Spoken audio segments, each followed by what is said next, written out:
First two victims from the massacre were laid to rest. Jay Gray begins our team coverage. He is in Newtown with more. Good evening. Every day here seems to bring a more difficult task. Today, this community gathered for what may be the hardest, the first two of 26 emotional goodbyes. 4 days ago is when the unthinkable happened here. Now this heartbroken community begins a seemingly unbearable task.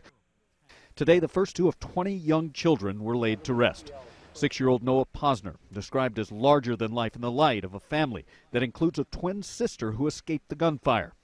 Family members say Jack Pinto, also 6, was a determined athlete and avid sports fan. A love that helped to shape this card given to friends at his funeral.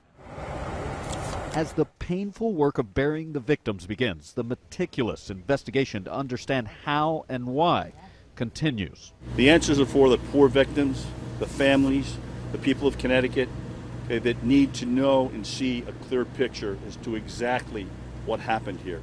Police say Sandy Hook Elementary will remain a lockdown crime scene for months. Today, crews pulled furniture from the unaffected classrooms, moving it to a school in a neighboring town, though it's still not clear when it might be used. They will be excused, of course, until further notice, and they're developing plans on how to best handle that. Investigators are still gathering what they call significant evidence. They will not discuss specifically what's been seized, but there are reports the gunman's home computer may not reveal much. It was apparently smashed and torn apart before the killing spree. It's a very painstaking process in forensic science. It's going to take some time to do that. And it will take some time to interview the more than 100 witnesses, including at some point the children who survived the attack. It's a very, very tender issue, and I can tell you that any interviews with any children will be done with professionals, with parents, and with investigators.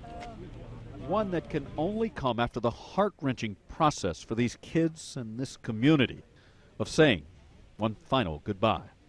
An emotional struggle they'll be forced to endure and repeat 26 times here. In Newtown, Connecticut, Jay Gray, WPTV News Channel 5.